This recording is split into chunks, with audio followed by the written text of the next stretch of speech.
Welcome back, everybody, to this episode of the Open Concept Podcast, where we are breaking down those unnecessary walls and barriers that stand in the way of greatness. Our guest today, Billie-Jo Aasen. What is up? Joining us. Very excited to chat with you today. Billie-Jo, you've been nominated and top 30 under 30 entrepreneurs by BC Business. That's pretty wild. Just recently have been nominated for Entrepreneur of the Year through Women in Music. Also very wild, and responsible for some of the most wildest festivals around the world, not just here in Canada, but most recently down in Abu Dhabi, down in the EU, like just all over the place. We were talking offline about all the philanthropic things that you were getting into, and I was trying to capture all of that. I'm like, holy smokes, how does she have time for this much? She's running an organization here, just really taking all of these festivals, curating talent, but at the same time donating to charities, giving people voices to speak about them. And like, I just can't imagine what your calendar looks like and how you stay as organized as you do to have as much impact in the world as you do and actually get stuff done. So I'm very excited you're here. Very excited to talk to you. Thank you so much for being here. Well, you just made me sound really cool, so thank you for that. Yeah, I'm honored to be here and honored to chat about the real nitty-gritty stuff and the stuff that makes me get up at 5 a.m. and tick the way I do. The festival company. So when you had decided that you were going to start this, and you used to be, or at one point, and forgive me if I'm getting my facts wrong here, but you were a country music singer before you got involved? This was quite a long time ago. Is that true? Oh yeah, long time ago. I actually moved out to Vancouver from Dawson Creek. I grew up in a really small town, Karamias, and then moved to Dawson Creek, worked in a construction crew on my summer when I graduated, and then moved out to Vancouver. I had a management company out here. And they actually owned the Merritt Mountain Music Festival, which used to be the largest festival in Canada. And that's kind of where my education began, I guess. Yeah. So what were you, I guess the journey from deciding that you were going to be a singer? I'm assuming that it was singer-songwriter. That was maybe the vision, the journey that you had expected to go on to. Merritt Mountain Music Festival, I'm very familiar with. I used to spend a lot of summers up there at that festival. And spent a lot of time sitting in the river. It was a great, great blip in time for a long time. They did an awesome job, but overwhelmingly huge organization and festival to manage. But where did that idea of, I guess, or that drive to become the behind the scenes management of these festivals person versus the person in front of the microphone? I think that no matter what your career is, you can always say, I'm going to be this thing. And then things just happen along the way, and you're introduced to different things. And that's kind of how I landed where I did and where I continue to evolve into. So growing up in a small town, actually a little tiny hamlet called Olalla, just outside of Karamias, BC, I loved singing. And my sister sent in a demo tape behind my back to Merritt Mountain Music Fest. And I thought it was a joke when they called me. I actually hung up on them once, which you'll see later on becomes the theme of my life. And I ended up getting the opening slot for Loretta Lynn. No way. Yeah, and I was so young that I actually said to my dad, I'm like, I'm opening for some old lady. I don't know, Dad. And he's like, are you kidding me? Some old lady? It's Loretta Lynn. Um, and so I just went and sang my heart out. And one of the promoters of the festival came out and said, you need to come down to Vancouver and we should chat. And so I came down and hopped in the studio and I had some stuff to work on. At that time, I was only 15 years old. It was obviously a huge highlight of mine to be able to perform on such a big stage, especially coming from a small town. Those things don't really happen. But I always had this vision as a young kid of being able to influence crowds. I had no idea it would be in the way that I'm doing it now. Mm. But again, as a young child, I was writing songs. I grew up on the side of a road and behind me was a trailer park and my grandparents lived there and there was like this little kind of mini corral-y thing. And me and my best friend, when I was, I don't know, 8, 9 years old, used to go and color coloring book pages. And then we would sell the pages to the people of the trailer park for 25 cents. And that would be admission into my concert that night. And I would do a concert. So I very much was meant to do what I'm doing today. I just didn't know it back then. And I read a book actually. It's very interesting. Have you ever read the book Star? I can't remember who the author is. It's quite I a haven't, no. well, I read this book and I was maybe 18 at the time, I think. I just moved to Vancouver, so yeah, I would have been 18, maybe 19. And it opens up and it talks about writing your obituary. And Mm, it's like, the Simon Sinek begin with end in mind before Simon ever said that. yeah. And so I did. And I've kept that. And I rewrite my obituary quite often. Back then, my obituary, of course, was I'm going to, you know, have X amount of gold records. And I think I said by the time I was 27, I'd be married. I'd have 2 kids by the time I was 29. And then I'd use all of my celebrity influence and I'd be opening an orphanage for kids. And that was my vision back then. Like I'd be opening these orphanages for kids while I'm obviously not on tour being famous. Fun fact, I never got all those gold records, but um, I've found a career that I found to be extremely fulfilling and access to so many people who have made that dream possible. And from there, we've, now used those megaphones for good and started to make change in the world. Um, so yeah, it's interesting looking back for sure. When you set out to hit a goal and design a life and a future for yourself and you paint that picture of what that's going to look like, you may have that end in mind, but how you get there is likely going to be very different than what you expected. Right. And so the path to be where you wanted to be and maybe what's on a vision board somewhere or was when you were a little girl, it probably has a lot of those elements, but the path to get there was very different. And I always wonder how you define whether or not you're on that right path. Right. So if you have this end goal in mind, and maybe in your case, it's these gold records, but then you found yourself on a trajectory of building something even bigger and more meaningful and more impactful for so many people in your own way.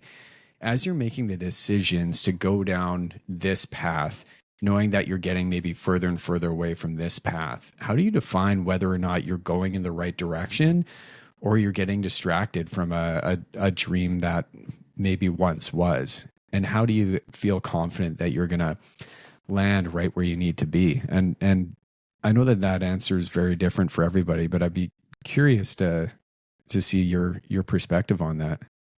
Yeah, I'm not a religious person at all, but I do. Real quick before we get back to the show, if you have heard anything on this podcast that has resonated with you or if it's helped you in any way, appreciate more than anything in the world if you could go hit that subscribe button or leave us a review. It helps us tremendously. I want to go back to being able to continue to serve and do more and more and help out and get bigger and bigger guests on, better and better. The only way that I can do that is with your help. I'm so honored to be here. Let's get back to the show. Appreciate you. Have a wonderful day. I believe that the universe has your back. And I do believe that everything happens for a reason. I can look at some of the hardest times in my life, and if that didn't happen, I would have never landed in, some of the best opportunities in my life. And I think the older you get and the more life experience you have, the more settled you become in being like, you know, things happen for you, not to you. And it's really how you channel that. And that mindset is extremely important to carry on, especially when you go through the hard times. And if you're building a business or, you know, you have a family or any of that, mindset is everything. And protecting that is really, really important. And so for me, if I look at, you know, going from being a country singer into a music festival producer, it was kind of a natural trajectory that just kind of forged its own way for me. Like when I opened my first music festival, it was in Bellingham, Washington. And obviously a long time ago, I was 24 years old. I had no idea what I was doing. And I literally was so naive to what I was doing that I didn't even go and get a US visa at first. I had no idea I needed a US visa to work in the States. I just thought, I'll just go over, I'll just throw a festival. It wasn't until someone asked me who our US accountant would be.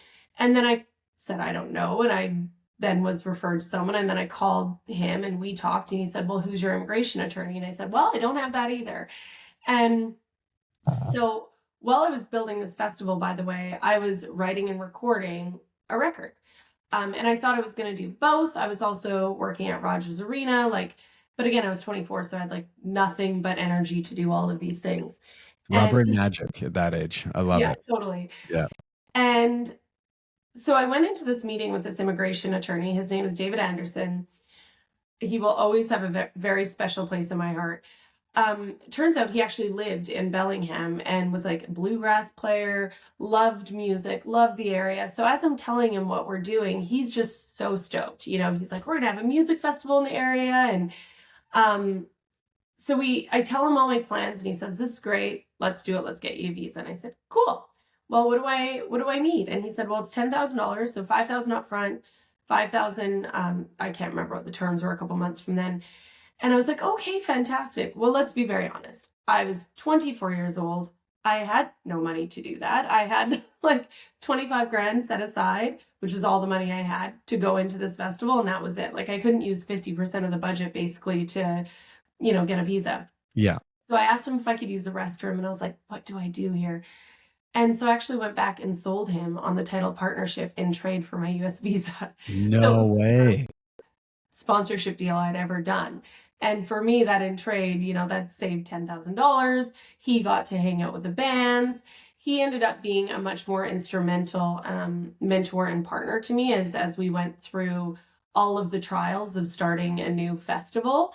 But yeah, it was incredible of like, okay, we can do this and we can do that. And so I think at the end of the day, it's not really about, okay, here's the big, hairy, audacious end goal, because that end goal, if you're doing it right, the needle just keeps moving. The beauty is in the adventure of the whole piece. And so the more big goals you hit and the more times you hit them, the more you start to realize that it's not about that visions are supposed to change because your experiences change, your life changes, you evolve and you grow up. And so for me, I've found a real love in chasing that dream and making that impossible thing possible. When people are like, no, you can't do it. I'm like, okay, watch. And then I'll figure out a way to go about it. And, you know, it's also, I have a really high risk tolerance for failure. If something doesn't work out the exact way I planned it, I might lick my wounds for a day, but I'm not someone who's sitting in bed for a week eating chips and crying, woe is me.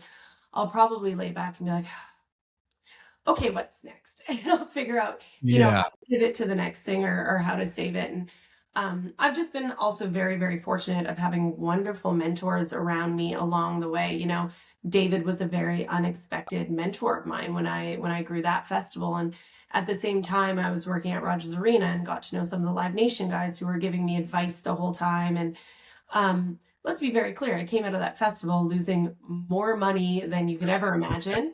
It was the But most, how much new experience did you have at that point? oh my gosh. I knew, I, I heard someone on a panel say once, if you like taking money and throwing it on fire, go ahead and become a music festival producer. And that was that Right. moment. But the thing that I learned through it is I knew what I did wrong and what I could do better next time. And I just needed to try, maybe not that exact same thing, but pivot into something along those lines. And that was, oh man, that was 15 years ago. And so I've been able to pivot and grow, and I have actually lost count of how many music festivals we've done to date, and I've built an entire business around it. How often do you reflect back on that day, that time in your life where you started that first festival and reflect on how far you've come? Because I have a pretty similar story, right? And I've told it in I've told the origin story many times in front of different colleges, high schools, on different podcasts, etc. But it came a point where I just like I didn't even really want to talk about that anymore, because I'm like, I'm not that person. I don't want to go back into that space, because I'm just not that anymore. But it is a story that uh, becomes pretty impactful, and realize that you need to meet people where they are, because it doesn't matter really what you've been through. If you can share that story, there's probably someone else that's going through that exact same thing at that exact same time, and maybe you're 15, 20 years removed from that. And so going back and having that conversation in your head about that first music festival, or getting fired, or losing money, or whatever that is, I mean, you're not that person anymore. Or I shouldn't say you're not that person anymore, but you're much more experienced at that point. But I wonder, how often do you go back and reflect on times like that, when you see, you're down in Abu Dhabi, and Mudfest is just hammering, and people are screaming and having a good time, and it's absolutely wild, and you're like, huh, I remember that first day. We've come a long way since then. Um, so I'll say this. I always remember where I came from, but I never forget where I'm going, even if I don't know where that is just yet. So I love actually sharing the story, because I look back at it and I look at that young little girl who was, so fearful and literally thinking that I ruined my whole life. And I just want to go back and like pat her on the head and be like, that was cute. That's okay. Um, Yeah. but also I have very strong rooted opinions in small town values. Um, obviously as a teenager, I hated the small town. And in my early 20s, I, pretended I was cooler than I was and didn't really share my roots. But the older I've gotten, the more experience I've gotten, the more I've actually taken some of those values and like really doubled down on them, Mhm. as a human being, but also very heavily in my business and the brands that we build and the experiences that we take on. And so I love to share the story, because there is a little girl or a little boy out there who's like me, from a super small town, that's looking and saying, wow, you know, I could go and do this too. I had a moment, I remember I was just sitting there and we were all chatting away. I think we were at a music award or something.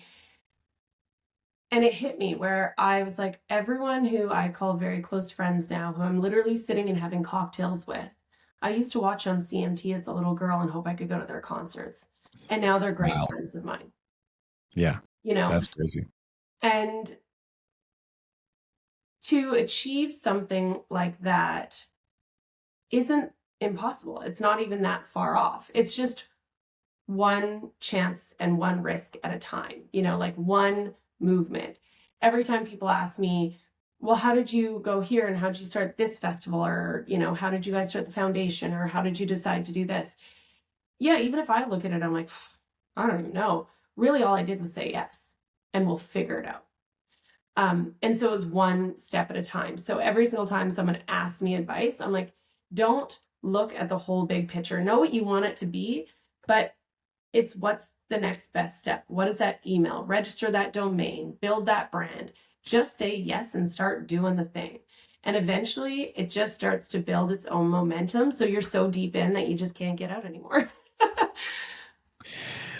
When you've worked with some huge names. I mean, you dropped a bomb at the beginning of this podcast about being on stage with Loretta Lynn at an early age, and from there working with a number of different artists, business partner with, you mentioned Dallas Smith as well, which I'll let you talk about. Maybe I open that little Easter egg for everybody as well. But some of these big names or people that they really look up to them in the industry. And for you as a running these festivals, you have to reach out and attract some fairly big names and probably people that you didn't know before. So if anybody is looking, maybe they want to get advice on a book that they're writing, or they're looking for some mentorship and they just think, there's no way that this person is going to answer the phone. I don't know where to start. I don't know how to get a hold of them. I don't know how to they would have no interest in talking to me. It's for somebody else. It's just not for me. What's the advice that you would give them when it comes to connecting with these people that may be nervous about reaching out? That little girl that's, really wants to connect with some of these big names, but doesn't think that she has a hope in hell, or the guy that's really looking to reach out to a mentor and knows that if he can just sit down with him for 10 minutes or get a call or get just a quick email back and forth, like that is going to be life changing, but they're scared, they're nervous to reach out to some of these bigger names because there's that barrier in between them and that person that they want to get a hold of. How would somebody go about reaching out to that person, and in your case, reaching out to get people involved in festivals or get them excited, or just seeing if they want to get involved in foundations or raising money or donating? Like, how do you go about reaching out and connecting with those people, and how does that start for you? Because I think for some people it's a really big stretch. I So first and foremost, be very specific about your ask. Don't just DM someone and say, "Hey, you have a festival, I'm starting a festival, we should chat."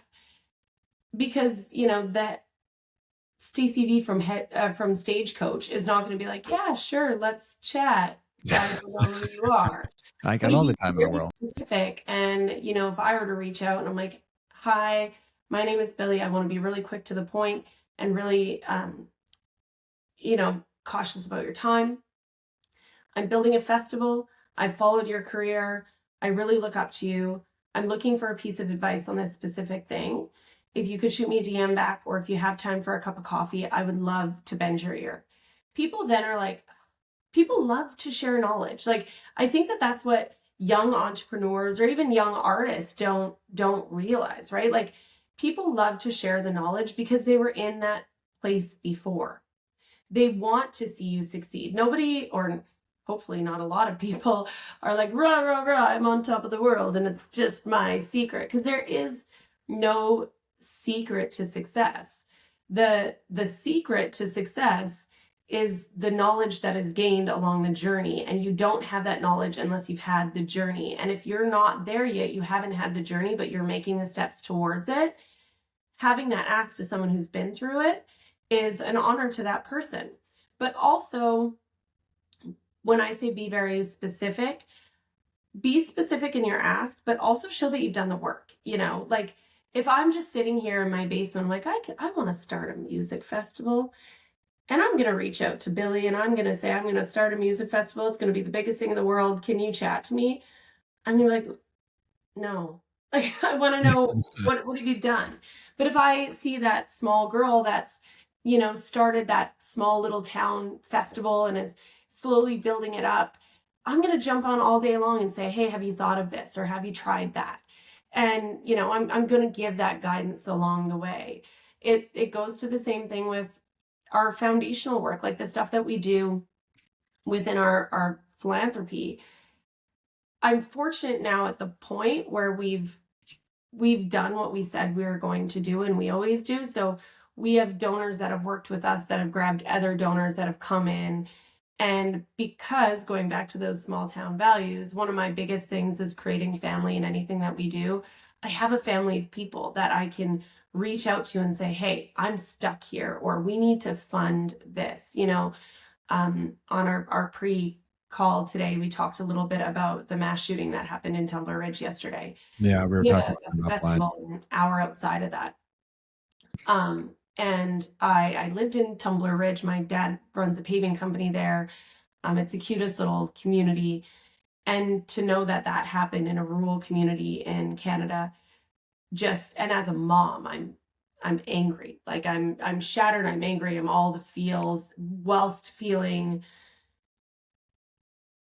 confused, but also knowing that taking action means everything. And so with that, for example, last night, the second I saw it, I was like, okay, I don't know what I need, but I know what those kids are probably going to need. They're going to need counseling support. They're going to need therapy. They're in a small community that probably doesn't have the service workers. So I automatically called my girlfriend Shannon, who runs Mamas for Mamas. They have a huge bank of trauma counselors. And I said, hey, can I have Great access to organization. a counselor? She said, yeah, 100%. What do you need? And I said, I don't know yet. I got to reach out to the municipality and figure it out. I texted Dallas and I was like, we have to do something. I don't know what we're going to do yet. But we have reserve funds for things like this. And he said, yeah, let's do it. Then we ended up, on a call just before I got on this with Paul Brent, who's a very well-known country artist who has a fantastic foundation. And we were spitballing back and forth, and now we're going to partner up for X amount of money for Tumbler Ridge. Those are the things, I texted one of our big donors and I said, I don't know what I need yet, but I'm going to need backup. Like if this ask comes in pretty big, I need help. And he's like, here for you, just let me know. That's building that family, because those people know that when I say I'm going to do it, I'm going to go in and I'm going to do it to the best of my ability and support people with my ability. And if I don't have the answers or the ability to do that specific thing, I know I have the connections to get there to find the person who does. So it's really about waking up and figuring out what that next best step is for that day, knowing that this big, hairy, audacious goal is sitting here, knowing that you're waking up to do the work so that when you have that ask, your ask is specific and you have the proof to back it up that you're worth spending the time on. Yeah, and I love what you said there to sort of restate some of the comments that you made and add on that. First of all, what we're talking about is for those that are listening, yesterday there was a mass shooting out at Tumbler Ridge, Northern Canada here. I believe it was 10 kids that were shot down and 25 injured, I think. 10, I don't know the exact number, but very, very devastating, especially for a small town in Canada. Devastating anywhere, but like, my goodness. I love what you did though. You jumped on the phone and you said, we got to do something. I don't know yet what it is, but just hold some brain power, hold some reserves in your mind and some space to know that we're going to do something. We just don't know what that is yet. Then you got on the phone again. Hey, we got to do something. I don't know what that is yet, but just be there because we're going to have something that's going to come together and we're going to figure that out. But that energy, that drive, just that get it done mentality, that is really what moves things along. And I was having a conversation with one of our team members just this morning, actually, and he was saying it was a bit of a struggle, and it was a bit of a rough patch to get a couple of things done, and just to get that ball moving down the road, it sometimes just takes a swift kick and just brute force to make that happen. And it's not going to be smooth and it's not going to be beautifully executed, but it means that we're going to move mountains very quickly. And then if we have to backtrack a little bit to smooth the path out so that we can, get back to where we were before a little easier, then that's fine. But the idea of just jumping ahead, getting it done, not necessarily having all of the plan diagnosed and laid out. It's just, nope, this is the quantum leap that we're going to make this thing happen. And we're going to figure it out along the way. I love what you did there.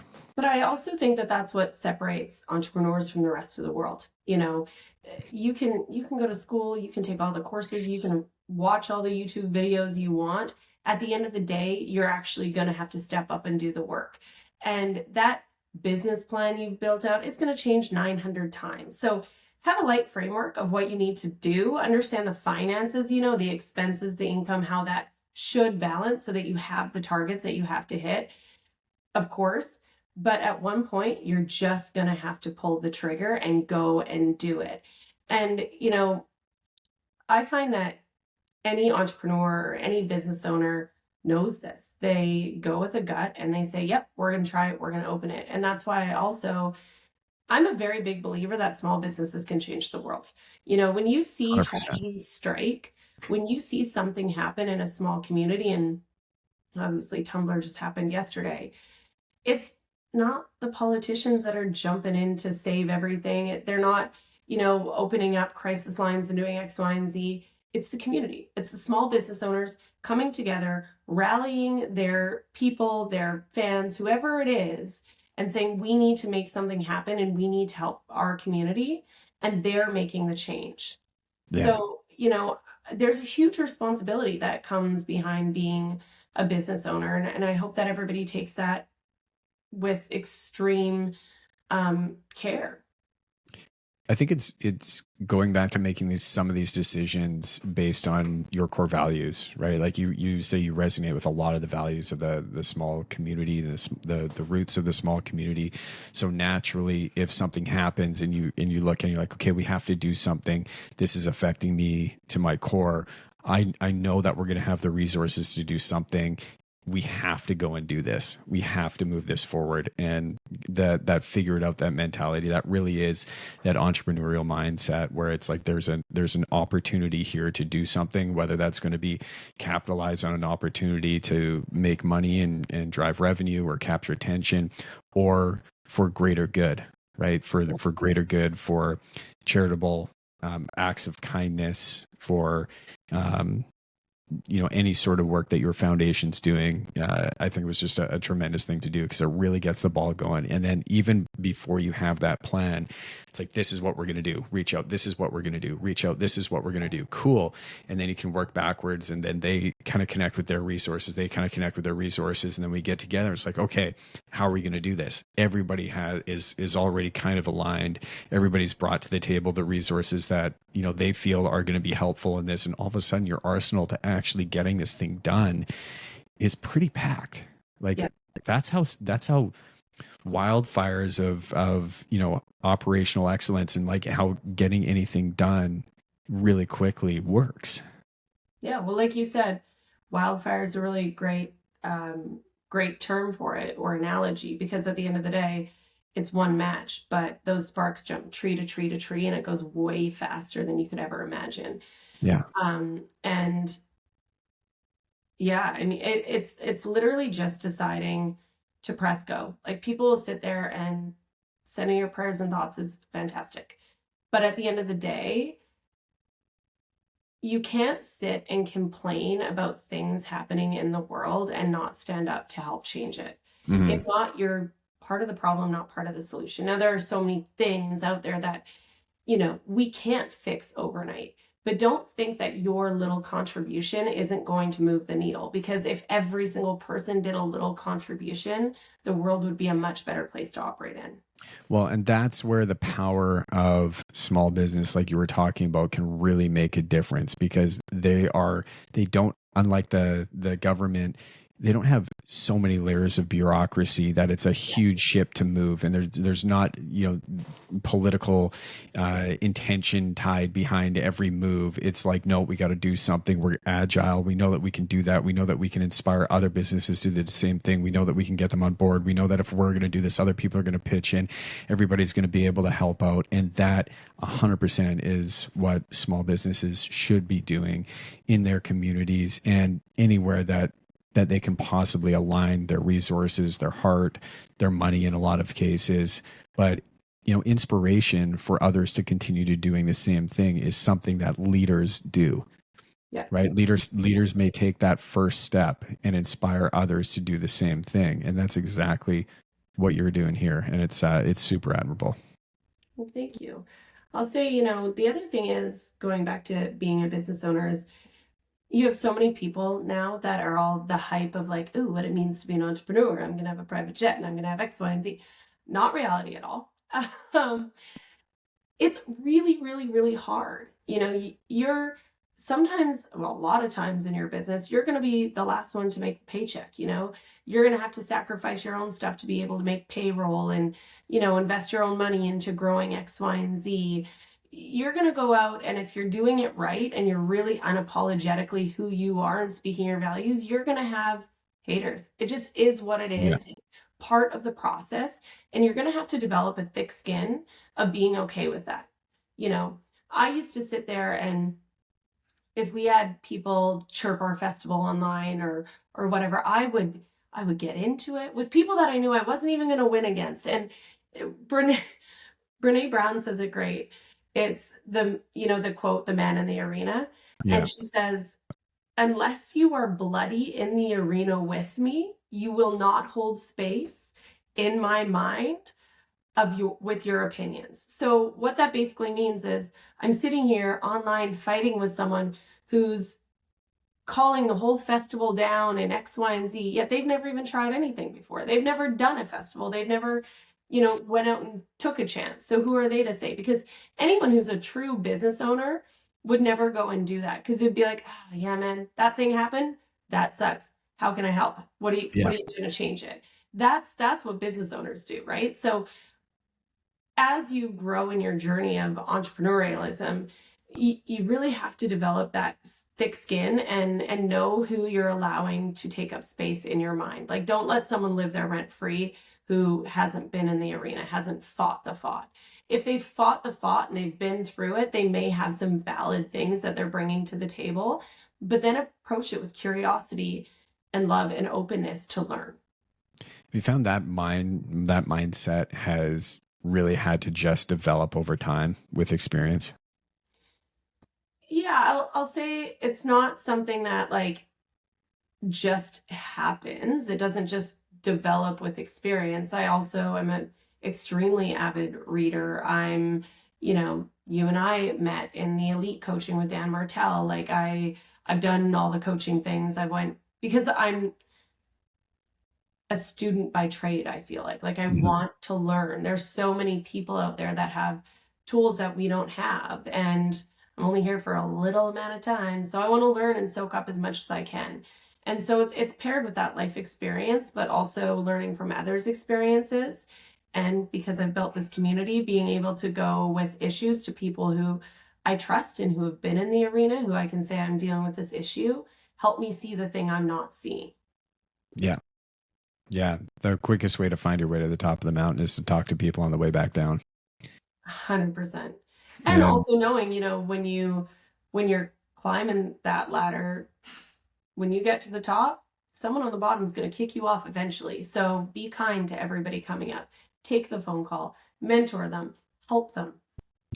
yeah, I remember hearing it was I forget who said it, so I'm gonna totally butcher it here, but like, don't make the wrong enemy for life, because quite often, like, you will maybe say something where you get into a debate with somebody, you don't even really know them.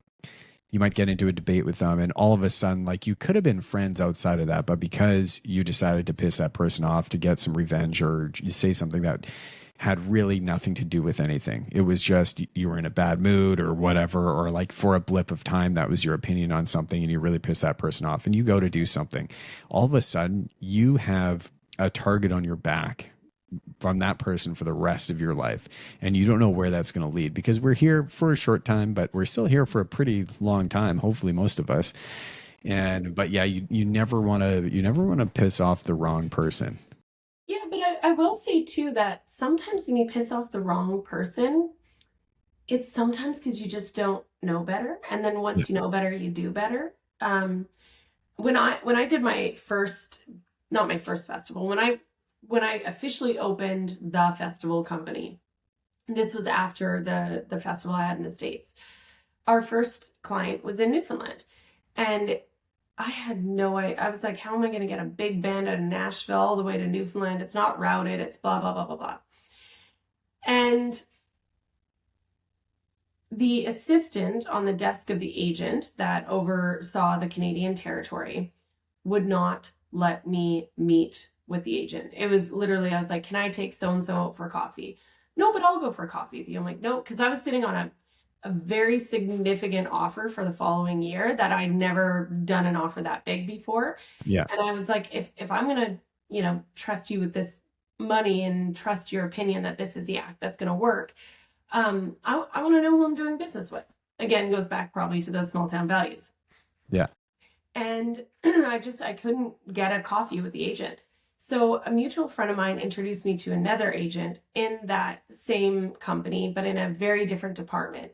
And I was like, this is the offer. This is what I'm doing. I can't get a coffee with so-and-so. I'm so frustrated. And he was like, I'll take the offer. And I was like, okay, great. And he and I had struck up a friendship, and I was like, I trust you. Here you go. Well, it created this whole havoc in the agency where this agent that took the offer calls me and he's like, okay, so-and-so is ready to talk.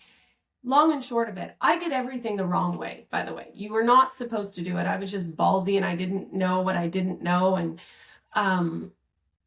that agent that wouldn't take my coffee, he and I ended up becoming extremely close. He became literally one of the top mentors of my career and actually helped me through navigating the entire Abu Dhabi contract that we just did. And, he came to me and he was like, okay, I messed up. I'm sorry. I didn't have a cup of coffee with you. And I'm like, that's okay. I probably wasn't allowed to do what I did, but I needed to get your attention somehow. And out of there grew a lifelong friendship and mentorship, right? So Yeah. Incredible. sometimes you're doing the wrong thing because, again, you just don't know any better. But if you're self-aware enough, you can be like, I get that was not the right thing, but I actually need someone to teach me the right thing. Can you help me? Yeah. And then all of a sudden it's like, oh man, now I just have to help this poor kid.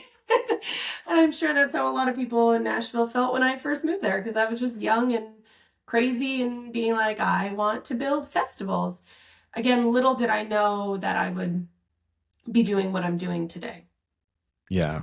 Yeah. I think anybody that moves to Nashville when they're young and hungry, kind of like the whole city, just they'll look at you kind of the same, because we're like, we know what you're here for. You're here to make big dreams come true, and we support that. But it's not going to be easy. You got to fight your way to the top, and you got to do what you need to do, and it's going to be pretty tough. But good for you. Yeah, I mean, like I said earlier, I've been, for whatever reason, just super fortunate of getting some really great mentors in my corner that I have very candid conversations with, that will call me out on things or will help me navigate situations. But, their generosity and their time and mentorship has also made me very generous with my time Yeah. and what I want to give back and who I want to bring up, who the next generation is. I know a lot of my tendencies are a product or a byproduct of mentors that I've had in my life, and how I tend to run my business and how I tend to think about things is through mentors that I've had, coaches that I've had over the course of the years. 100%. They're like, if I didn't have those mentors, I don't know where I would be or what sort of business I would be running, but I think it would look very, very different. 100%. Like, if you are starting out in business, find a mentor. And it doesn't have to be, you're not going to get Gary Vee to be your mentor. It can be, maybe you're starting your first ever welding company and it's the guy that's ran the big mechanic shop in the town for years. Maybe his mentorship maybe he's not the best on finances, so he's not going to, tell you how to, run your books. But he's going to tell you how to operate in a small town, what to do, what not to do, what your responsibilities are of operating in a small town. I'll tell you, my dad beat it into my head what your responsibilities are when you are operating in a small town. And that is, the second you open a business in a small town, you are now a leader in that town and people look up to you. So be very cautious of how you behave and what you say. And it is so, so true. Yeah. I mean, it is tough. It's sort of that balance, because you hear a lot of people, they say, don't just be yourself. Who gives a fuck what anybody thinks? 100% authentic. Like be you. Don't care. Like be loud. Be whoever that is that you want to be, or you're managing right now on Instagram that has that persona. But when you're in a small community, for sure, like there's a lot more people watching you than you think, and Yeah, there's a lot more. I've had it kick me in the butt before too. Like when we first started Mudfest, we were in a small community, Bonnieville, and originally there was an investor involved in it, who was maybe a little bit flashy at the beginning. And so we ended up taking it over the second year because the investor decided it wasn't for him. And I didn't want to leave the people that were involved kind of holding the bag. So we just said, let's go for it. And as naysayers would say things, I would just be like, I'm not engaging in that. Nope, I'm not having that conversation. Nope, I don't care. But at that point, like when I started Mudfest, I was 26 years old. So of course I was like that. I loved Yeah. the party. I loved the whole thing. Now, as I'm older, like I'm very engaged in all of those conversations. I'm sitting, with different community leaders. I'm at, city delegations. I'm sitting with the mayor and I'm finding out, hey, what's going on in the community that I don't know about, and how can we use what we're doing for good? How can we help you guys too? Or when it comes to sponsorship, when I first started, of course, it was one of those things where it's like, okay, we need to make this all work. And festivals are like a gambler's sport. Like they're Yeah. very high risk. And so for me, I was always like, okay, well, what can I shave here and how do I make money here and what do I do? Fast forward to today where I'm just looking at me like, hey, this would look really good for this company to be a part of this. It helps us, it helps them. Let's help each other. How do we come together and build something that's really good for the community? And I think that mindset has changed everything. The festivals, are they a gamble because you don't know if anybody's going to pay and if it's going to just cost a huge amount of money and if it's going to just be a huge flop, and the people that you've decided to bring and engage in to come and be a part of the festival, they're going to think it's a failure as well, and you're kind of letting them down? Or what do you see as being a failure when it comes to these types of festivals? Well, first off, I think you have to be educated in it, right? Like there are people that open festivals and they're like, obviously it's a cash cow because they see all these thousands of people coming together. Well, imagine, going to your local liquor store. You walk in, you might see 10 people there. But if you took every single customer that they had over the entire year and you put them in the parking lot, you'd think that they're making money hand over fist. That's Yeah. not the case. Where they have the advantage is that they have cash flow. So Yeah. it's consistent, right? Whereas a festival, you literally have 2 or 3 days to make all your money. Now, of course, you're going on pre-sale and tickets and all of that kind of stuff, but you have heavy deposits. The expenses are astronomical. Even if everything works and you're showing up, it could monsoon rain and those ancillary like profits that you thought you were going to get are completely out the window. So I always say to people, it's like opening a restaurant. You can't go and build the whole restaurant, build the brand, market the crap out of it, open for one weekend and be like, cool, you paid all of our building costs and we're profitable and ready to go. It doesn't work Yeah. that way. It takes 3 to 5 years to turn a profit on a festival. People are more choosy than ever on how they're spending their money, where they're spending their money, especially with experiences and especially with entertainment being as expensive as it is right now. Like a concert ticket's never been as high as it is. So knowing that people are choosy, it's really hard to get your first kind of fan bought in or your first X amount of fans through the door.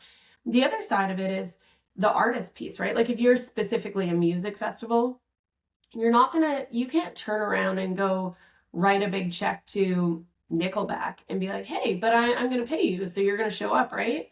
First off, the agent's probably not going to take your call. Second off, if they do, they're going to make you wire that money in trust before they even get your offer. Then they're going to go and have the conversation. Then they're going to have to vet your production, vet your security company, vet your blah, blah, blah. That is why our company actually exists, because the agencies already know that if we're bringing a new show or a client to them, we've already vetted it and we're hand holding them through the entire thing. So that's kind of our like sweet spot. But there's so many different variables that come into building a festival. You can do all the right things and it can still go completely sideways. It is not for the faint of heart. And Yeah. we're not talking little dollars, and we're not talking a business that has annual or reoccurring revenue every week, every month. It doesn't work that way. So those bills come at the end of the festival, and what you've brought in is all you have to pay. That's it. That's it until you go on sale again. And then you have to pay those bills. So it's not for the faint of heart by any means. Back to one of my original questions. How do you stay so friggin' organized then? Because this has got to be chaotic. Do you rely on a lot of your systems? Do you rely on a lot of your people?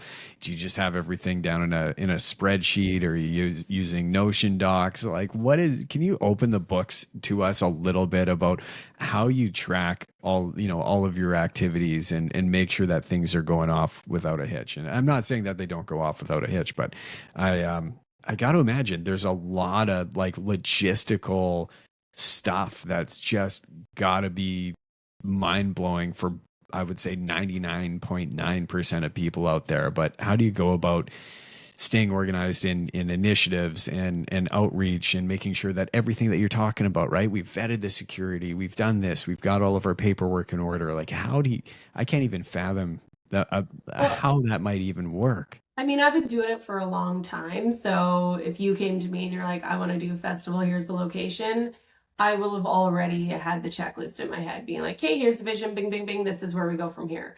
Yeah. But because I've done it for so long, it would be the same as you when it comes to a project. You're like, okay, I know how to approach this. I know what suppliers I need to go to. I know all of the pieces or all the boxes I need to hit. Of course, we have SOPs. We have standard operating procedures.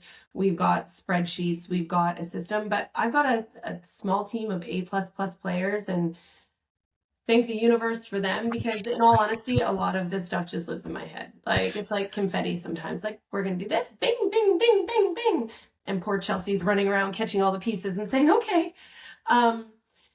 So it really is a team effort. But yeah, for the most part, when it comes to the event and the actual or an initiative that we're doing, we're a spreadsheet company. Now, we are right now actually building a proprietary tech stack that automates all of these systems. That takes a lot of the admin out of it, because if we can take some of that admin out of it, we can do even more projects that we want to do and streamline them. Like right now, we could probably do, for a festival, we only have 8 weeks. So we could do a festival basically every weekend of the summer, but that would probably kill us because we have to live on site. That So might actually literally kill you. Yeah, I would yeah, imagine. yeah. But I So, mean, we've had it where we had one time when we had a festival in Newfoundland, and on the same weekend we had one running in Alberta. So it's just like figuring out those times.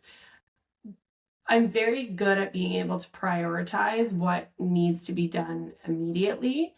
And I like to call myself a professional firefighter. So yeah. for lack of a better term, when shit hits the fan, I'm very good at jumping into the chaos and making it get structured and move forward. But yeah, our business, like every other business, is a constant work in progress. And if it wasn't, it would be boring, right? Yeah. So we're just trying to figure out how to scale it all and make it bigger and better and make more impact. Tell us about the Lifted Foundation.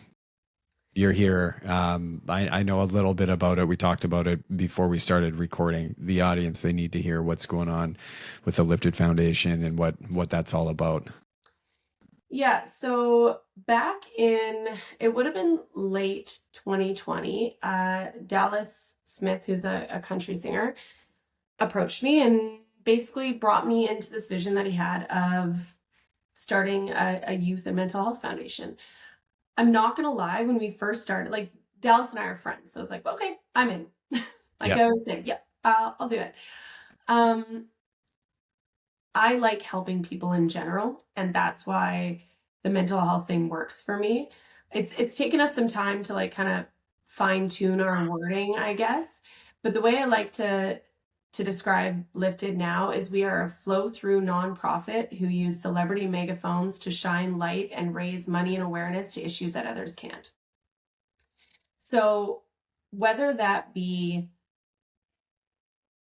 counseling services like we're looking at for Tumbler Ridge, Yeah. whether that be a meal program for children whose parents can't afford it, whether it be putting presents under a Christmas tree, whether it be funding sports programs so children can partake because that's part of mental health. We bought a 3D printer for the BC Centre for Ability for children with cerebral palsy so that they could get pedals for their bikes and actually ride bikes with their friends. Again, a very big part of mental health. But one of the most significant projects we've ever done, it's hard for me to talk about because I'm just so passionate about it, but in 2024, we actually assisted in building a neonatal intensive care unit in Cranbrook, BC. So we started this foundation and basically started doing things, I would say, in 2020 actually. So the world had shut down. Our friends needed to get back to work. Talk about a mental health crisis. So we started doing hotel festivals where we would rent out the entire festival and then we would sell the hotel suite with a balcony. And we use the tagline, the party's in your room, and you and your 4 or your 3 friends could go be socially distanced, have cocktails in your room, go on the balcony, and we'd throw a 3.5-hour long festival in the courtyard. It was amazing bringing human beings back together, getting artists back working, and just showing the power of music.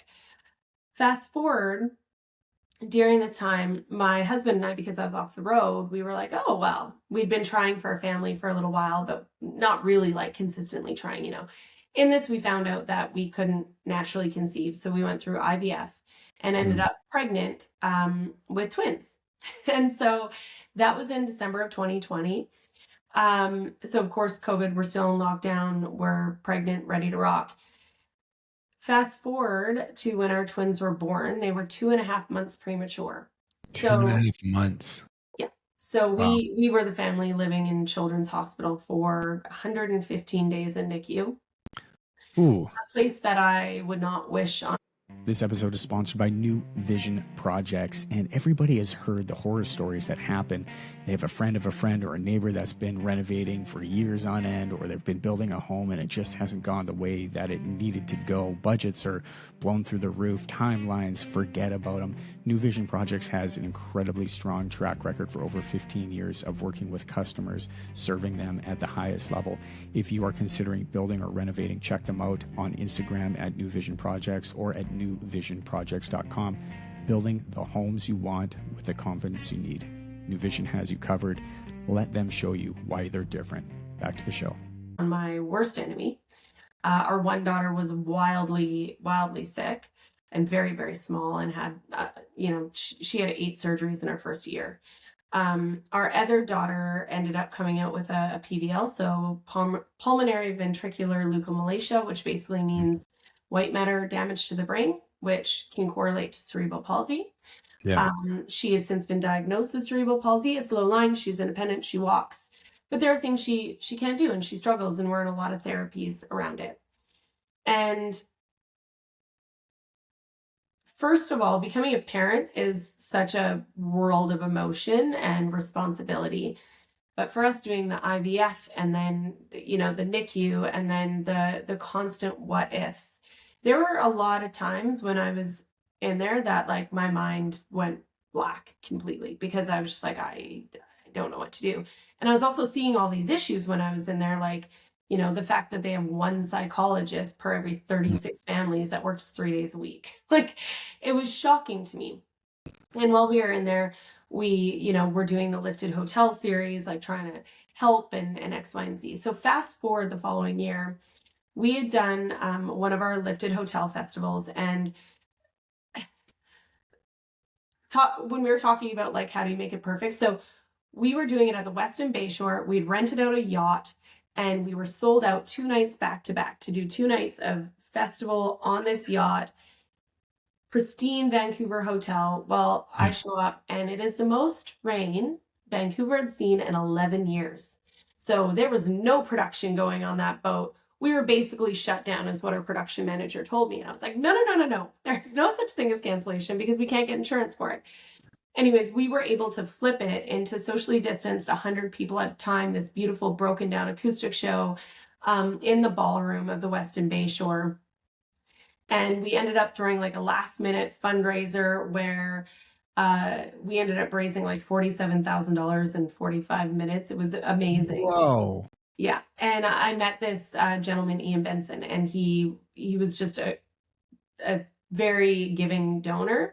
and since then has become just a wonderful friend and mentor in a lot of ways.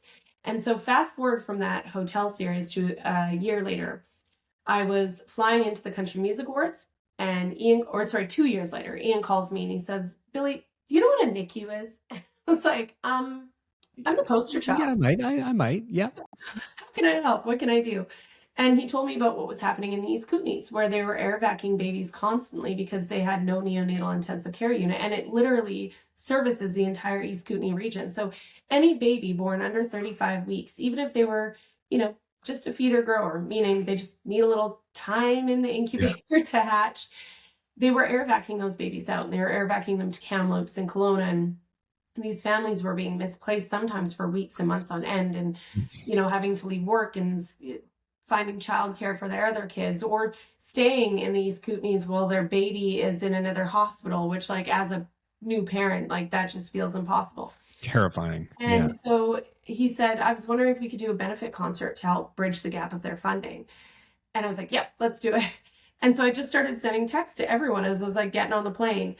And of course, get on the plane, shut down my phone, and I land and I turn my phone on, and my phone just like ding, ding, ding, ding, ding. Like everyone was like in. And I remember a girlfriend of mine, I walked into the first party of the night, and she said, babe, I hear we're building you a neonatal intensive care unit. And she's like, this is amazing. We had no idea how to help you. This is how we can.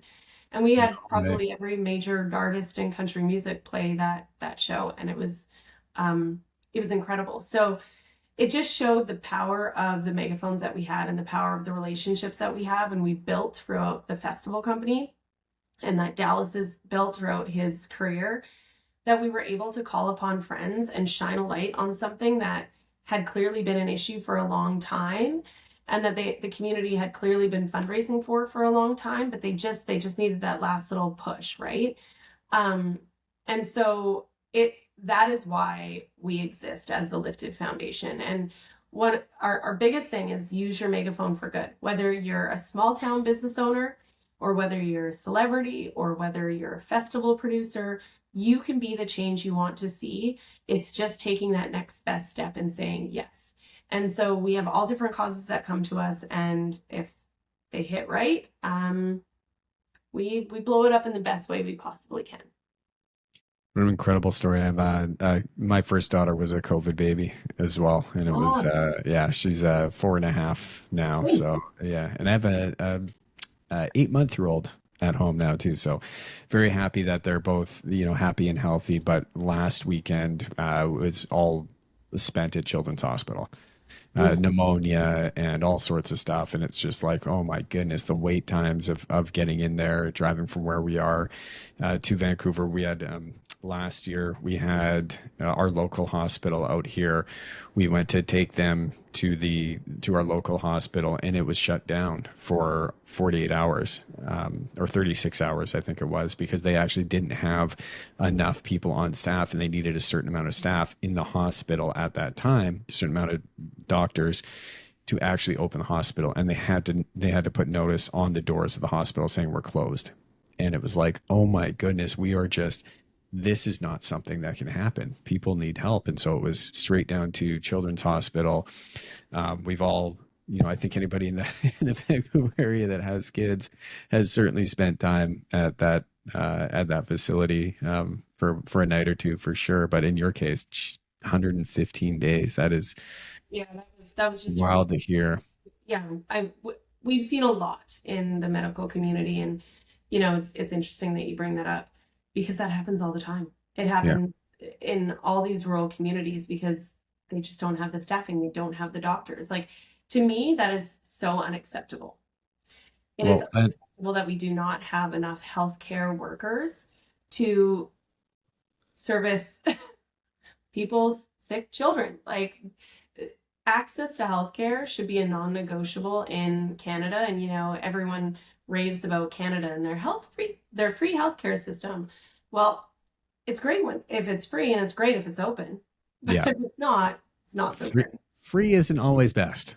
No, right? 100%. I'm in the construction world, and so housing is a big part of what we do. And one of the big things that people are pushing back on for sure. And I agree, right? It's like we just talk about we need so much housing. First of all, I don't believe that we need a tremendous amount more housing than we have. I think people just need to change their expectations a little bit. But there's no doubt that if we build a ton more houses, bring a ton more people into our community, already we see how taxing it is on the infrastructure that are and our limited resources that we already have. Like we need to be prepared for that type of thing. Because if we had another 50,000 people to our neighborhood or 20,000 people and that hospital shuts down or the wait lines get longer, what is that going to do to people that really need help? It just means that the community cannot sustain the amount of people that are there. So we need to be ready for that first. And back to the discussion about Tumbler Ridge, you had talked about the lack of resources that they have, but not in just like first primary, to the scene responders, right? Not just ambulances, not just firefighters, not just police people, but mental health workers, counselors, trauma counselors, anybody that is going to play a part in like helping really support these families. There's just a real lack of that. So my heart goes out to all of those families, and I really love what you guys are doing, and think it's absolutely incredible. I do have one last question for you, though. How can our listeners and how can I personally help and contribute to this cause? What can we help do for you? If you go onto Instagram at Lifted Organization, follow us. We actually just did a post before I got on this, just letting everybody know we will have something that you can contribute to. Now you can easily just go on and donate to Lifted, and this is where our resources are going right now. But we're very big on like saying exactly where the money's going. So I have sent an email and spoken to the municipality of Tumbler Ridge to see exactly how we can align our resources with what they actually need instead of, again, operating in silos and setting up our own thing. We want to work cohesively with them. So you can follow us at the Lifted Organization, or follow me at Billie-Jo Aasen, or just email us, crew@thefestivalcompany.com, and let us know you want to get involved. We are here to be a funnel, really. I love that. We'll make sure that we go on and do that and link that up. And I'm going to make sure that this episode gets out tomorrow, ahead of anything else, because I think that what's going on right now and what you're doing is very timely. So we're going to make sure that we get this edited up and out tomorrow and in front of as many people as we can. Great. I appreciate it. And I appreciate the time and the listening, and for you being an awesome entrepreneur and bringing other entrepreneurs on to talk about their stories. And hopefully we've inspired a couple people today. This is my megaphone right here. I love it. To open it up and let as many people get their story out, get their insights out as possible, and a platform that can hopefully help provide a lot of greatness and a lot of great value for a lot of people. So appreciate you being here so much. Really do. And what I can do, Brendan, is I can set up a Zephy link. Okay. If you'd like, that would go straight to the foundation, straight for funding for Tumbler Ridge. Cool. If that would be helpful. Send that over to me and I'll make sure that we get that in the show notes. So anybody that's listening, check it out. It'll be in the show notes. We'll get it out there. But go follow Lifted Foundation and go follow Billy on Instagram. Thank you so much. Awesome. And to all of our listeners that are out there and still with us, as always, I'm here rooting for you to win. Until next time, stay blessed. Peace. Rock and roll. See ya.